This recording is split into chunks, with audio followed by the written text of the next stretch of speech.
Irmãos, eu quero que você vá até Lucas, no capítulo 24.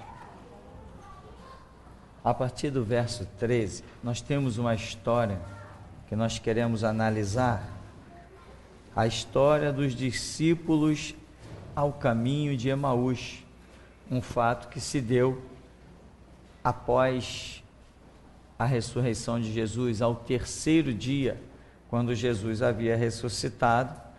Mesmo assim, 2 discípulos haviam tomado o caminho de Emaús. E esta é a história, a partir do verso 13.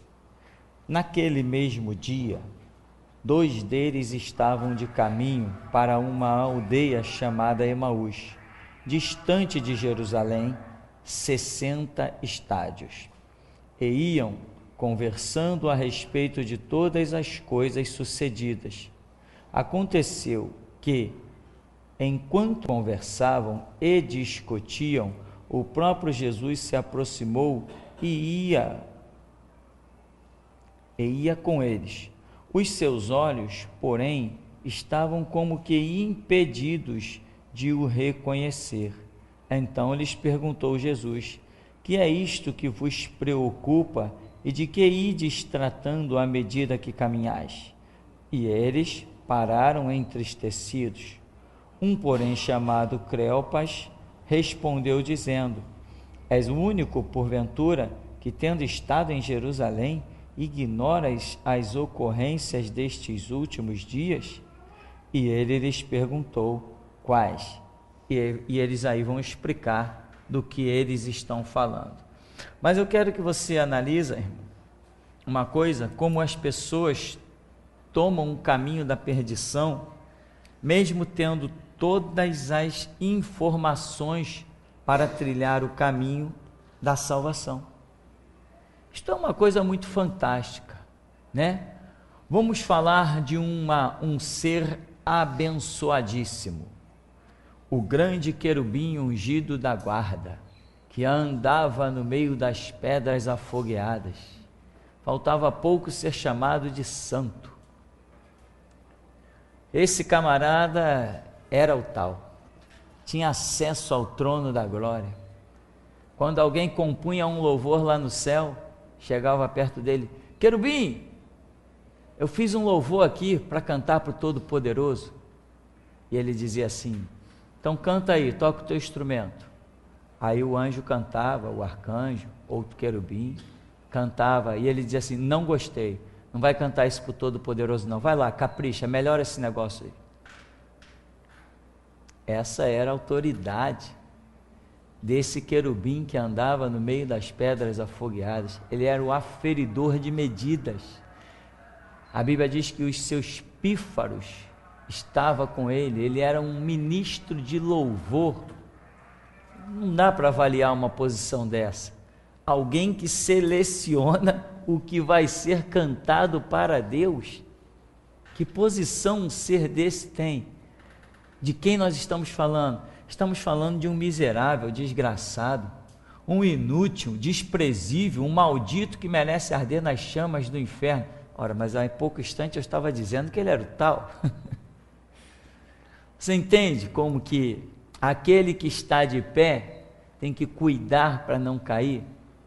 Se você tem uma informação, meu irmão, você tem que lutar por ela. Morre, mas não abre mão da informação que você sabe ser verdadeira. Nós somos seres que nós pegamos aquilo que nós temos por verdade, nós não selamos isso não. Não colocamos selo, essa é a verdade, está selada. Não, não é assim que um crente se comporta. Senão Paulo não diria: ouve tudo e retém o que é bom. Ou seja, ouve tudo e retém o que é bom significa que nem tudo que é bom eu já o tenho. Cada um anda por um caminho, cada um observa o contexto da Escritura na história, outro observa o contexto da Escritura na cura, outro observa o contexto da Escritura nos ministérios. Cada um observa porque o Espírito Santo é que dá a visão a cada um. Todos nós nos juntamos e no bate-papo todos somos edificados. Um pela que percebeu da simbologia, outro da tipologia, outro, e assim a obra vai acontecendo. Então nós não somos um povo que tem uma verdade selada, nós somos um povo que tem uma verdade para ser confrontada. Se um espírita chegar para mim e mostrar e me provar, vamos supor que ele pudesse, me provar que o meu Cristo não ressuscitou, já era. Eu teria que me tornar um espírita, porque eu tenho que seguir a verdade, eu não posso seguir a minha sugestão. Agora, se a minha verdade confronta com a do espírita, e eu rio para ele e digo assim, amigo, você está louco, porque eu te provo que Jesus Cristo ressuscitou, eu te provo. Aí sim, então eu permaneço com a minha verdade, não selada. Quem quiser me falar o que quiser, me chamar para a mesa redonda, para o debate, para o bate-papo, pode me chamar, pode me dar só 15 segundos, que não tem problema. Então, essa é a realidade do que nós temos como verdade. Então, nós não podemos selar, nós temos que sempre caminhar, estudar. Alguém tem uma ideia? Eu quero ouvir. Pode falar a sua ideia. Não, a sua ideia não tem fundamento, porque eu reprovo ela aqui, reprovo ela ali, reprovo ela acolá. Então eu vou permanecer com a minha ideia, com os meus conceitos. Agora, esses conceitos, irmãos, têm que ser conceitos fundamentados, recebidos pela divindade, né? O que é pela divindade? É pela palavra e pela confirmação do Espírito Santo nas minhas orações. Nunca a verdade que eu sigo, ela pode ser uma autossugestão ou uma autossatisfação, como por exemplo as pessoas que seguem o islamismo, eles têm uma autossatisfação, principalmente os homens, podem ter 10, 15, 20 mulheres, pode viver na pedofilia, no estupro, ninguém pode dizer nada para eles porque eles são muçulmanos, eles pertencem ao islamismo, eles são discípulos da besta Maomé. Isso é uma autossatisfação. Verdade, então nem aí para a verdade, eles estão vivendo uma autossatisfação. Nós cristãos não temos isso, essa autossatisfação. Nós somos servos, nós somos escravos, nós abrimos mão do que seria a nossa satisfação, se é que pode assim dizer, ou seja lá o que for, para nos submetermos às regras do Evangelho de Jesus Cristo, regras essas que nos levarão ao céu. Então, vamos voltar aqui ao nosso texto, diz, naquele mesmo dia, 2 deles estavam de caminho para uma aldeia chamada Emaús, distante de Jerusalém 60 estádios. Iam conversando a respeito de todas as coisas sucedidas. Então, veja bem, o primeiro ponto que eu quero ver com você nessa manhã, é que eles iam conversando a respeito de todas as coisas. Que todas as coisas eram essas? Eles iam conversando sobre os mortos que ressuscitaram.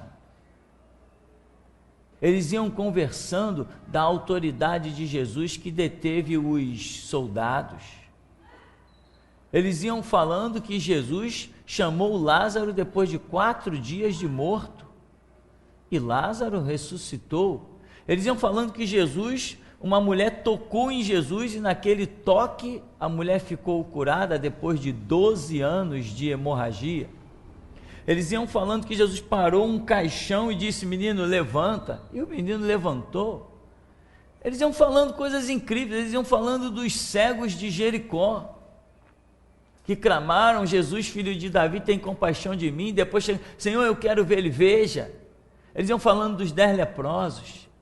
Eles iam falando de como Jesus calou os escribas, os fariseus, os saduceus, os sacerdotes, a autoridade do ensinamento dele, como o povo estava perplexo. Puxa, ele não fala, ele não ensina como os escribas não, ele ensina como quem tem autoridade, ele sabe do que fala. Eles iam falando da unção, do poder, mas quem são eles? São 2 pessoas, né? A Bíblia diz aqui 2 discípulos no caminho de Emaús, são 2 pessoas rumo ao erro, em que Jesus foi lá resgatar no meio do caminho. Por quê? Porque ele disse, ficai em Jerusalém, até que do alto sejais revestidos de poder. E, no entanto, depois que Jesus ficou ali uns dias morto, eles vão e tomam o caminho de Emaús. E ali, se não é Jesus a ir buscá-los, eles não iam participar de jeito nenhum da glória que seria manifesta com o poder descendo em Jerusalém, no cenáculo lá de Salomão. Então, veja que eles iam conversando a respeito de todas as coisas sucedidas.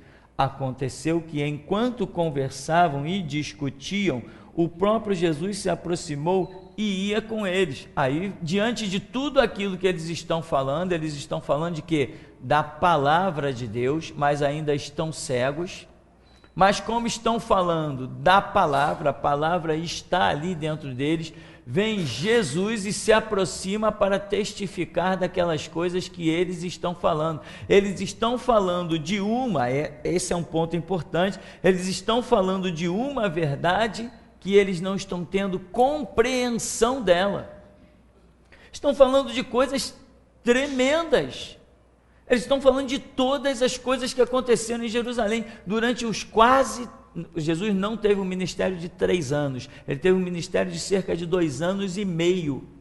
Isso também é importante. Então, eles estão falando dessa grandeza, desse período de quase 3 anos, em que Jesus fez maravilhas, desde a Judéia até Jerusalém, em que Jesus transtornou, somente com palavras, um homem que nunca pegou num porrete, deixou Roma com cabelos alvoroçados. Eles estão falando dessas coisas, mas quem são eles?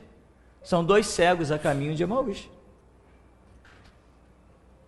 Isso, irmão, isso é um detalhe importante.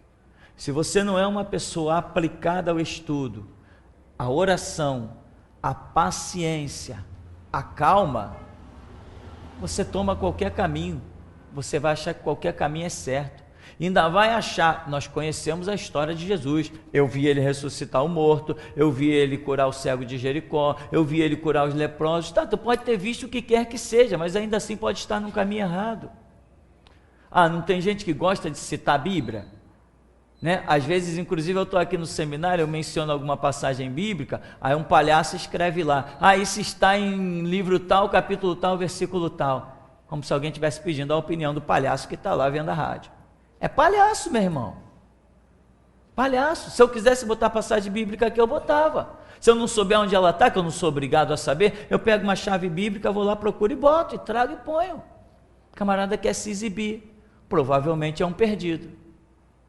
Provavelmente porque eu particularmente, irmão, se um dia surgir um código que eu possa bloquear pessoas para sequer comer das migalhas que caem da mesa, eu bloquearia. Você sabe que eu fiquei feliz quando Deus mandou fechar a rádio? Quando Deus deu o sinal que era para fechar a rádio, nós tínhamos uma rádio que ela pegava depois da Ponte Rio-Niterói. A Ponte Rio-Niterói são 13 quilômetros. Traça um compasso de 13 quilômetros e vê quanta gente nós pegávamos. E tinha gente que eu já não achava digna de ouvir aquela rádio. Mas eu não podia bloquear, não podia parar, não podia fechar. Mas a minha vontade era. Quando Deus falou, acabou o tempo da rádio, que a rádio se encerrou, o que teve de gente ligando para cá, cadê a rádio? Não, a rádio não vai mais voltar, não. Mas não pode.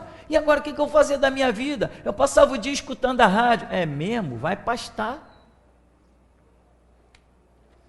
Vai pastar.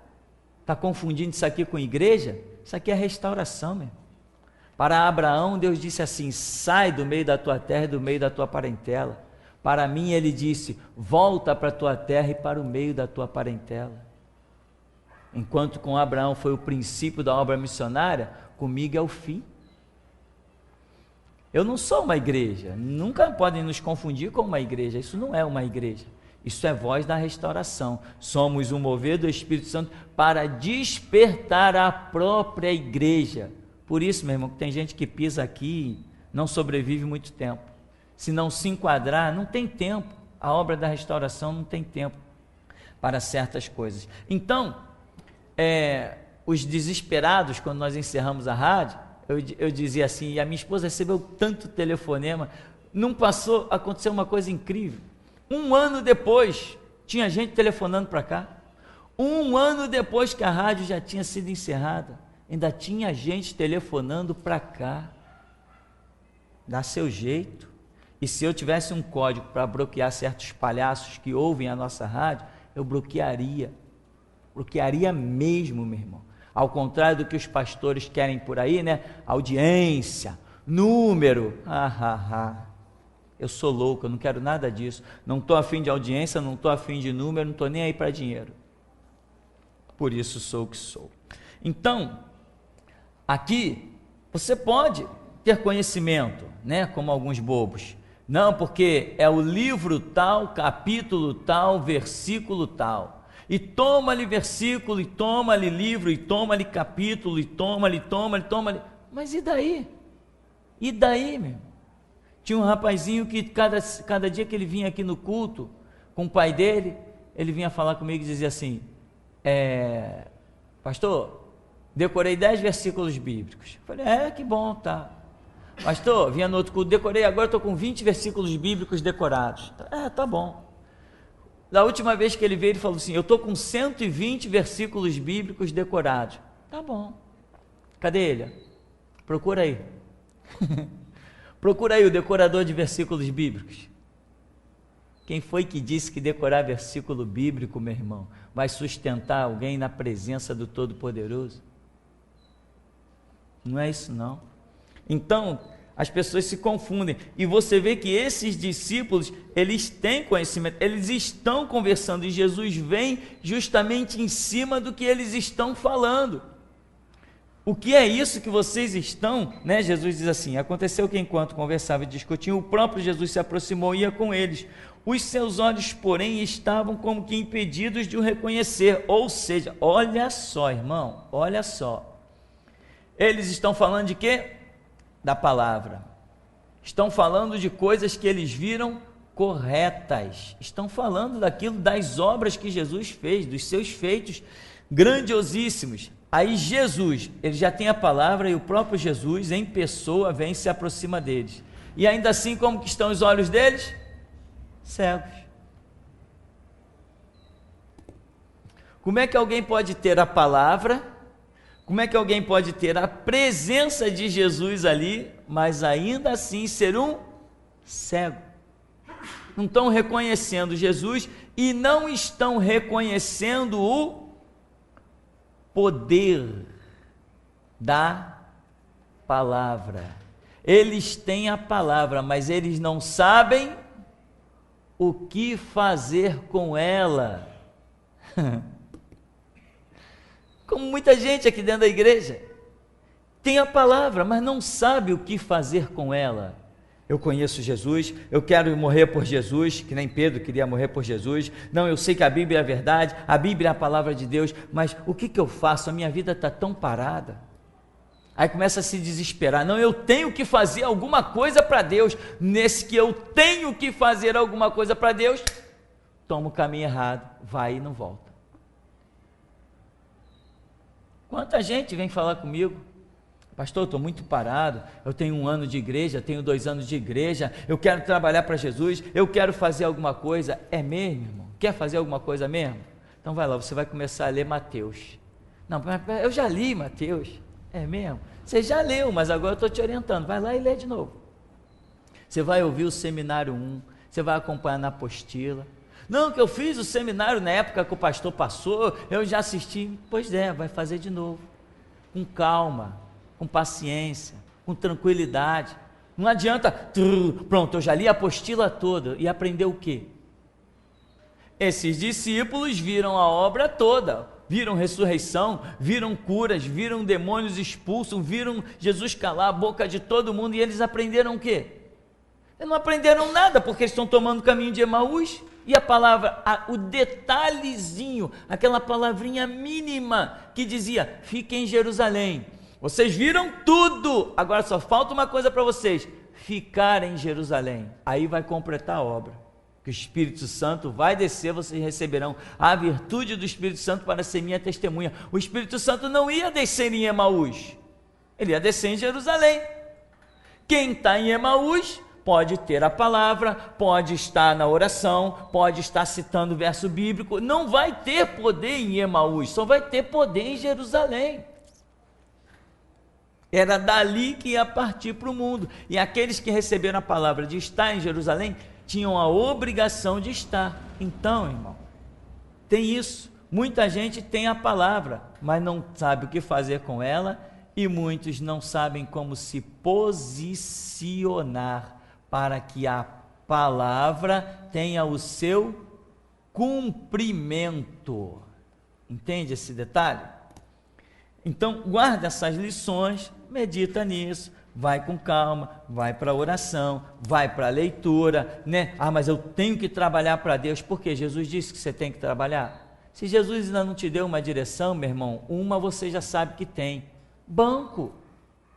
A outra coisa que eu quero ressaltar aqui é que, sobre o tempo, irmão, vou abrir esse parênteses para comentar sobre o tempo que Deus realiza uma obra.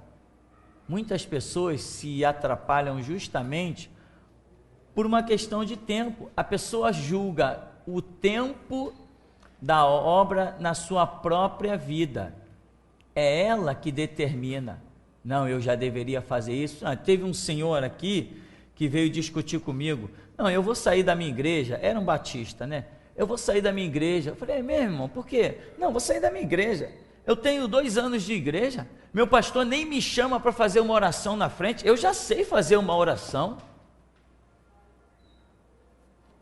Caramba, eu devia, quando eu saí da igreja tradicional e fui para a igreja renovada, eu fiquei 5 anos no banco e nunca reclamei que meu pastor nunca me chamou para fazer uma oração. Os jovens da igreja me respeitavam pra caramba, que a gente saía nos evangelismos dos trens, nas praças, e eles viam como Deus usava a minha vida, e eles comentavam com o pastor, como eu pregava no trem, como eu pregava nas praças. Aconteciam coisas fantásticas, maravilhosas nas plataformas de trem, eles comentavam com o pastor, e eu fiquei 5 anos no banco, e o pastor nunca disse assim, irmão Tupirani, vem aqui fazer uma oração aqui na frente. Eu nunca me senti zangado com isso, ofendido. Sabe por quê? Eu quero falar disso aqui é tempo, irmão. A obra de Deus, ela acontece, às vezes ela começa na vida de uma pessoa com 1 ano de igreja, todo mundo já começa a ver uma obra, e você já está há 2 anos no banco. Aí, daqui a pouco vem outro, com 2 anos, começou a obra na vida daquele lá com 2 anos, e você já está 4 no banco.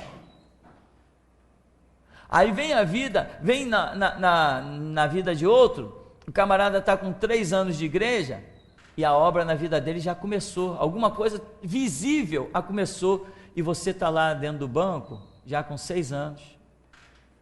Aí você cai na grande besteira que os crentes fazem. Caramba, eu estou aqui há 6 anos. Eu já vi gente com 1 ano começar na obra, com 2 anos, com 3 anos. Eu estou aqui há 6 anos, não acontece nada na minha vida. Quem é o melhor soldado? Quem é o melhor soldado? O que há mais tempo foi preparado, meu irmão. Tenta entender essas coisas, meu irmão. Eu conheci gente, já falei isso, né? Conheci gente que com 2 anos de igreja virou pastor. Me criticavam porque eu já tinha 6 anos de igreja. E o que está na igreja? Pelo menos tu já é um diácono, né? Eu dizia, não sou não. Deixa eu dizer isso, eu nunca fui diácono, tá, irmão? Nunca fui presbítero. Infelizmente eu tenho esse lamento no meu currículo, eu nunca tive essa posição, né? Aí depois com 3, com 4, com 5 anos, todo mundo virando pastor, e lá está o Tupirani, 8 anos de igreja, 9 anos de igreja, 10 anos de igreja, 11 anos de igreja, 12 anos de igreja, 13 anos de banco. Quando o Senhor Jesus disse assim para mim: volta para a tua terra, vai para a tua casa, para o meio da tua parentela, que eu tenho uma grande obra, vai e funda a minha igreja. Quando ele disse isso para mim com 13 anos de banco, que eu olhei para trás, eu não vi mais quem tinha sido levantado com 1 ano, nem com 2 anos, nem com 3 anos, nem com 4 anos, nem com 5 anos, e hoje eu estou aqui. Quanto tempo a igreja já comemorou? 14 anos de ministério. E cá entre nós, né, irmão? Um ministério que não passa a mão em cima da cabeça de ninguém, que não faz obra social, que não tem política de boa vizinhança. Para se sustentar com isso, tem que ter ministério mesmo. Não faço questão de número. Se alguém chegar: pastor, que eu vou embora da igreja, tchau, tu quer carona para ir até a rodoviária? Não estou nem aí, eu sigo o meu caminho. Isso aqui é um centro de seleção. Se alguém diz que vai embora é porque Deus selecionou para ir embora. É assim que eu penso. Há 14 anos estamos aqui. Prego, às vezes ofendo todo mundo, no dia seguinte você voltou. Você gosta de ser ofendido, você gosta de apanhar, é um problema teu. O que eu falo desse púlpito é problema meu, o que você gosta de ouvir aí é problema teu. Eu sou esse cara, frio e calculista, ou melhor, frio sem cálculo, né? Frio e calculista é o provérbio do mundo. Eu não, sou frio sem cálculo. Eu falo sem pensar, eu apenas ouço. Às vezes eu acho que o que eu vou falar é loucura, mas eu sei, eu estou acostumado com o sinal de Deus, eu sei que é para falar. Eu falo, depois vou para o meu canto e peço: Deus, me confirma aquela palavra. Às vezes eu passo ouvindo mensagens aí, irmão, a tarde inteira, entro à noite ouvindo mensagem, e Deus sempre confirma. Então, a obra de Deus, irmão, ela não acontece no nosso tempo. A obra de Deus, ela acontece no tempo de Deus. Porque a irmã fulana mal chegou na igreja, o pastor já chamou ela para dar aula. Caramba, não é possível. Eu estou aqui há muito mais tempo que a irmã fulana. Não, eu vou lá tirar satisfação com o pastor. Pastor, eu queria saber o seguinte: qual é o critério que o senhor usa para uma pessoa dar aula? Meu critério? Meu critério não interessa para a igreja, meu critério é problema meu com Deus. Está vendo como eu sou um cara ignorante? Está vendo como eu sou um cara que não estou olhando outras coisas? Meu critério é esse. Meu critério é eu com Deus. Né?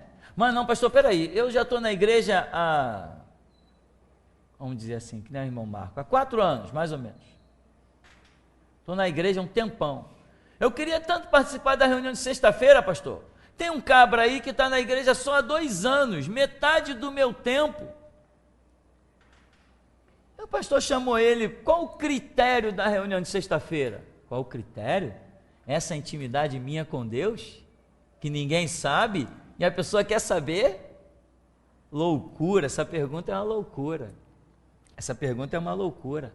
As minhas intimidades com Deus eu não revelo, nem para o meu pai que já morreu, nem para a minha mãe que vive, nem para a minha esposa que é o meu braço direito, e nem para os meus filhos, a quem eu amo e daria a vida por eles.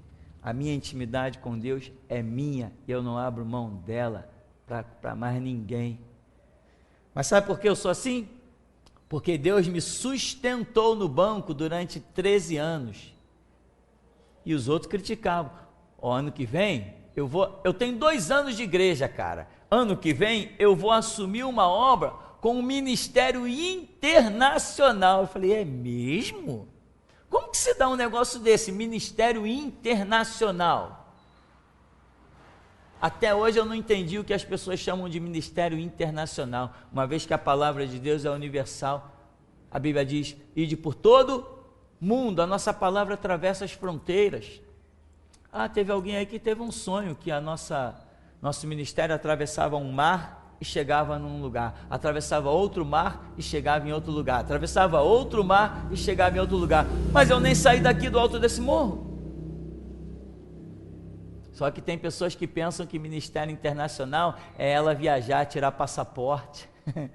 Já viajei de avião, né? Que nem um cabra que tem aí, que faz parte do Congresso Nacional. Eu tenho mais horas de avião do que o urubu de voo. Mas ele está tão pobrezinho espiritualmente que ele não vai alcançar nunca nem os urubus. Então, meu irmão, que dirá se transformar numa águia. Então guarde isso, irmão, o tempo para as coisas acontecerem não é nosso. E uma vez eu estive meio para baixo, né? Imagina, tantos anos de banco, mais de uma década de banco. Aí chegou uma hora que eu achei que não estava vendo nada acontecer. Aí eu fui numa igreja. Eu sabia que tinha uma profeta lá, eu falei, eu quero ver se Deus tem alguma coisa para me dizer. Alguma coisa que eu não estou entendendo. Quando eu estou lá, a mulher contou várias coisas, aí chegou e falou assim, olha, a obra que Deus tem na tua vida é uma grande obra. E Deus manda te dizer, Ele não se esqueceu de ti. Mas eu estava me achando esquecido. Agora, eu trago essa experiência hoje, meu irmão, e ponho para você. Deus não se esquece de ninguém. Não interessa se você está se achando numa geladeira, abandonado, largado, você ama a Deus? Todas as coisas cooperam para o bem dos que amam a Deus. Então siga a palavra, siga os preceitos e vá em frente. Então aqui, eles têm palavra, eles têm a presença de Jesus, mas ainda assim, continuam a caminhar em direção errada. Aí diz, no verso 17, então lhes perguntou Jesus, que é isso que vos preocupa e de que ides tratando à medida que caminhais? E eles pararam entristecidos. Veja, por que eles se entristeceram? Porque Jesus fala, do que vocês estão falando? Eles reconhecem que as coisas que eles estão falando são coisas grandiosas. Mas foi notório que o semblante deles se entristeceu. Por que se entristeceu? Se entristeceu, irmão, porque tem pessoas que apesar de reconhecer que recebeu coisas grandiosas, ainda assim elas reconhecem, elas têm um sentimento de que estão fora destas coisas grandiosas, porque é exatamente isso que vai acontecer aqui com esses. Mas por que eles vão ter esse sentimento de vazio dentro deles? Jesus falou, do que vocês estão falando? Eles pararam, se entristeceram. Eles poderiam dizer, não, estamos falando de Jesus o Nazareno, caramba, nunca vimos nada igual. Não, isso estava no conhecimento deles, Jesus o Nazareno, o homem que arrebentou com palavras, que mudou a história de um monte de gente, que fez criança ressuscitar, crianças ser libertas de legiões de demônios que ninguém se aproximava deles, né? O gadareno, que tinha 2.000 demônios nele pelo menos, tinha uma legião de demônios nele, ele quebrava tudo, batia nas pessoas. Jesus chegou, ordenou ao demônio, essa glória toda estava no conhecimento deles, mas não estava ativa. Quando você se desvia de um único projetinho de Deus, Deus luta para você voltar, como lutou com esses no caminho de Emaús.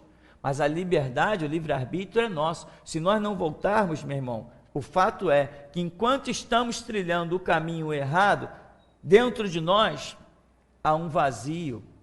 Então, quando Jesus pergunta do que vocês estão falando, ao invés de eles replicarem da glória, falarem daquela glória que Jesus realizou, eles no caminho errado, dentro deles resta um vazio. E eles então, ao invés de alegria, eles começam a se entristecer. A Bíblia diz que a alegria no Senhor a nossa força é. A Bíblia diz, alegrei-me quando me disseram, vamos à casa do Senhor. Irmão, tudo que você for fazer, se estiver no projeto de Deus, você sente alegria e força. Esse é um sinal poderoso, um dos que eu tenho. Eu simulo uma atitude. Vou falar algo, não sei se você consegue fazer, cada um tem a sua maneira de ser com Deus e etc.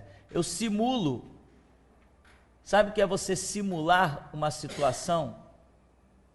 Tipo assim, eu não sei se eu tenho que viajar para o Nordeste ou se eu tenho que ficar no Rio de Janeiro. vou simular uma situação. Vou começar a arrumar as malas. Eu não decidi ir. Vou começar a arrumar as malas. Se no que eu começo a arrumar as malas, eu sinto alegria, opa, é projeto de Deus. Se no que eu começo, eu não decidi nada, eu estou apenas simulando uma situação. Eu não decidi ir, nem decidi ficar, eu apenas simulo. Eu não estou entendendo, será que é para mim viajar para o Nordeste? Vamos fazer o teste. Vou fazer minhas malas. Se eu começo a fazer as malas e eu sinto uma tristeza dentro de mim, opa, eu já sei que é para não ir. Se eu começo a fazer as malas, mesmo sem ter decidido ir, e eu já sinto uma alegria, eu falo, opa, Deus está nesse negócio. Eu simulo situações, e não é de hoje não. Eu faço isso, irmão, desde os 24, 25 anos de idade, desde o começo da minha caminhada. E isto é uma das coisas que eu vou escrever aqui embaixo para você não esquecer, ó. É uma das coisas que comigo nunca falhou. Nunca falhou. Isso nunca falhou. Então, simule situações também. Então, quando você diz, vou para a igreja, você sente alegria? Então é porque Deus tem um projeto ainda contigo, você está no páreo. Agora, se você está vindo para a igreja sem alegria, aí, irmãos, as coisas já estão complicadas. Ou Deus não tem mais um plano contigo aqui, ou realmente Ele já reprovou a sua vida de vez. Voltando aqui então, que é isso que vos preocupa à medida que caminhais. E eles pararam entristecidos. Um, porém, chamado Cleopas, respondeu dizendo, és o único, porventura, que tendo estado em Jerusalém, ignoras as ocorrências desses últimos dias? Veja bem, a coisa é tão impactante que ele diz assim, peraí, você está vindo de onde? Você está vindo de Jerusalém, né? No caminho que você está vindo aqui, você está vindo de Jerusalém, não tem outro jeito. Como que você vindo de Jerusalém, você é o único que ignora as coisas que aconteceram lá? Porque a cidade todinha está falando, não existe ninguém que não esteja comentando os fatos que aconteceram em Jerusalém nesses últimos dias. Não existe outro comentário. Os jornais não publicam nada de novidade, a televisão, os rádios, a internet, imagino que tivesse de mídia, irmão, estava falando tudo da mesma coisa. Então, peraí, tu está vindo de Jerusalém? Tu é o único, está perguntando o que aconteceu em Jerusalém? Era realmente algo muito impactante. Era não, é, porque quando nós lemos a Bíblia, é para nós como se estivesse acontecendo agora. É assim que eu trato a Bíblia. A Bíblia para mim é um livro que está sendo escrito hoje. Você entende, irmão? A minha fé, o que ela diz, o que ela traduz. A Bíblia para mim é um livro que está sendo escrito agora. Eu serei o primeiro a lê-la. Essa é a minha fé. Para alguns a Bíblia é um livro esquecido, um livro do passado. Poxa, que coisa bonita que Jesus fez, né? Eu não digo que Jesus fez, eu digo que coisa tremenda que Jesus faz. É assim que eu vivo. Eu aposto a minha vida que Ele faz. Enquanto muitos cristãos estão dizendo, Ele fez, pena que não faz mais. Exatamente como esses, errados no caminho de Emaús. Então, você é o único que ignora as coisas que aconteceram nesses últimos dias? E Jesus perguntou, quais? E explicaram que aconteceu a Jesus o Nazareno, que era varão profeta, poderoso em obras e palavras diante de Deus e de todo o mundo. Ah, tá. Então, olha o que esses homens têm dentro de si. Irmão, observe esse detalhe. O que esses homens têm dentro de si, a ponto de exclamarem com Jesus, espera aí, tu é o único peregrino que estando em Jerusalém não sabe as coisas que aconteceram? Que loucura! De onde você vem? Você é um alienado? Podemos traduzir, as suas faculdades estão corrompidas? Você vem de Jerusalém e pergunta quais coisas têm acontecido? É impossível. Aí Jesus pergunta então para ele, tá, quais? Me diz aí, quais? Eles falam, Jesus o Nazareno, varão aprovado em obras e palavras. Tá. Eles dão a bronca em Jesus, a bronca clássica, maravilha, tá. Eles falam de obras tremendas, falam de palavras poderosas, mas eu pergunto, cadê as obras na vida deles? Se eles estão indo para o caminho de Emaús. Cadê as palavras na vida deles? Se eles estão entristecidos. Cadê, meu irmão? Você tem ouvido muita coisa? Você tem ouvido muita coisa? Você tem visto grandes obras? Tá, cadê elas?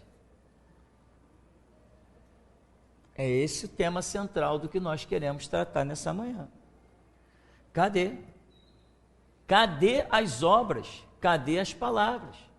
Ah não, pastor, todo dia eu estou no clamor, eu sou que nem Daniel, eu me ajoelho 3 vezes ao dia para clamar a Deus, eu não fecho os olhos enquanto não leio a minha Bíblia, não escuto uma pregação, eu estou na guerra. Beleza, eu estou vendo as obras e as palavras fazerem efeito na tua vida. Mas se você é aquela pessoa que, não, amanhã é quarta-feira, poxa, então deixa eu tirar a poeira aqui da minha Bíblia, para eu não ir para a igreja com a Bíblia empoeirada. Eu sempre disse um provérbio aqui, se a tua Bíblia está empoeirada, irmão, a tua vida também está. Se a tua Bíblia está desprezada, a sua vida espiritual também está. Então, ele diz assim, varão poderoso em obras e palavras diante de Deus e de todo o povo, e como os principais sacerdotes, nossas autoridades, o entregaram para ser condenado à morte e o crucificaram. Então tá, eles têm obras, que eles têm conhecimento, eles têm palavras poderosas, eles viram os feitos de Jesus, mas eles não entenderam que eles seriam a continuidade daqueles feitos. Como Jesus falou, a um servo cabe ser igual ao seu Senhor. Eles não entenderam, ou seja, irmão, veja bem, tem palavra, tem as obras, tem o Espírito, tem a presença de Jesus, tem tudo, só não tinha o entendimento de como lidar com aquilo. Eles têm tudo, não lhes falta nada. Vamos lá para o céu agora. Lá está o querubim da guarda. Tem acesso à presença de Deus. Ele recebe uma graça tremenda para decidir o que vai ser ministrado para Deus. Ele organiza os corais, a posição dos corais. Ele não sei o que mais esse querubim organizava. O camarada é o tal. Ele tanto é o tal que quando ele levou a palavra de rebelião, ele conseguiu influenciar 1/3 dos anjos. Irmão, imagina 1/3 de 200 milhões. Imagine 1/3 de 200 milhões. Você sabe o que são 200 milhões? Você levaria a sua vida inteira para contar e não conseguiria. Ainda poderia te acrescentar mais 5 vezes os anos de vida que você tem para viver nessa terra, e você não conseguiria contar tudo isso. Esse cidadão, ele era tão influente, tinha uma posição tão importante, que ele conseguiu influenciar uma massa inteira. Esse não é o número certo, o número extrapola isso, mas eu estou dando essa ideia para você. Ele conseguiu influenciar, vamos arredondar, diante de uma expressão de Apocalipse, 1/3 de 200 milhões. Foi mais, hein? Olha a influência que esse cidadão tem. Isso foi o bastante para ele não cair? Não foi o bastante, mas eu te digo, seria o bastante? Seria o bastante. Era o bastante? Era o bastante, mas para ele não foi o bastante. Aí a Escritura diz, perfeito eras. A Escritura diz, perfeito tu eras, até o dia em que se achou iniquidade em ti. Mas tu eras perfeito. Tu andavas no meio das pedras afogueadas. Aí dá o nome das pedras nos quais ele andava no meio. Fala da formosura. O louvor, diz que o louvor estava encampado nele, diz que os teus pífaros, e tem um outro nome de um outro instrumento que é dito lá, que me foge a memória, ou seja, dá a entender que o louvor faz parte da essência dele. Tanto fazia parte da essência dele, que até hoje ele consegue influenciar massas mundiais através da música. Um showzinho de Zezé de Camargo e Luciano juntou 70 mil pessoas em Manaus. Um conjunto chamado Kiss, há uns anos atrás, juntou uma massa incontável. Nem os organizadores não conseguiram contar quanta gente tinha lá. Beatles organizou uma multidão incrível. Nos Estados Unidos, há alguns anos atrás, dizem, eu não estava lá, né, irmão? Dizem os testemunhos que provém, que um demônio estava lá em um jovem, uma criança, e foi tudo que foi gente lá, ninguém expulsava aquele demônio. Aí, de repente, chegou um pastor e o Espírito Santo teria falado com esse pastor. Chama ele de imitador do Espírito Santo. Aí o pastor chegou para ele e falou assim: seu imitador do Espírito Santo, sai dessa vida. Aí ele falou assim: eu vou sair, mas eu vou voltar com um ritmo muito doido e vou arrebanhar multidões de jovens. Quando ele saiu, logo na década seguinte, entrou o rock em alta, e até hoje o rock destrói milhares de pessoas por ano, caem no homossexualismo, lesbianismo, nas drogas, na mendigância, tudo por causa desses ritmos alucinantes chamado rock, né? Que até na cidade de São Paulo, alguns anos atrás, foi até proibido certos shows, mas é muito difícil da humanidade entender o mal que certas músicas podem causar. Para eles tudo é cultura. O diabo é um cara muito culto realmente. Então, perfeito eras, tinha tudo, mas caiu. Então fica esse alerta. Pode ter palavra, pode ter, obviamente, podemos criar assim, a ação do Espírito Santo. Lá está a presença do Senhor Jesus com eles, está ali, falando com eles, e eles continuam o quê? Caminhando em direção a Emaús. E lá está o mover. Aí Jesus começa a falar com eles da Escritura. Depois eles vão dizer: porventura o nosso coração não ardia quando ele nos abria a Escritura. Eles perceberam que alguma coisa diferente acontecia enquanto Jesus ministrava, mas mesmo assim eles estão no caminho de Emaús.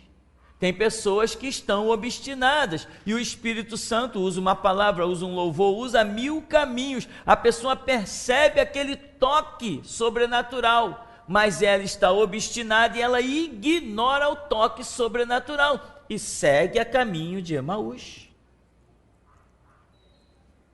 E é por isso que eu sempre digo: evangelho para mim é sinônimo de paciência, tranquilidade, paz, nada de precipitação.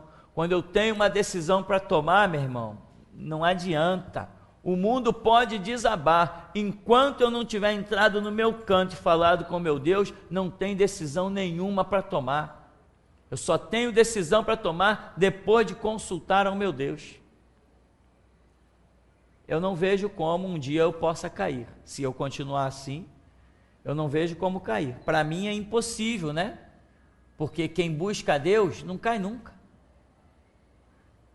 Agora, se precipita, se obstina, não dá ouvidos ao mover espiritual, porque tem gente que é assim, não dá ouvidos de jeito nenhum. Nós temos hoje vários pastores que já tiveram contato com o ministério, mas não dão ouvidos à voz da restauração. Mas dizem: eu ouvi aquela mensagem, caramba, você falou coisas ali que eu nunca tinha ouvido. É mesmo? E fez o que com ela? Guardou na prateleira? Não guardou no coração. Caramba, eu vi aquele vídeo. Poxa, você é louco. Ninguém tem coragem de falar aquilo. É mesmo? E você fez o que com aquilo?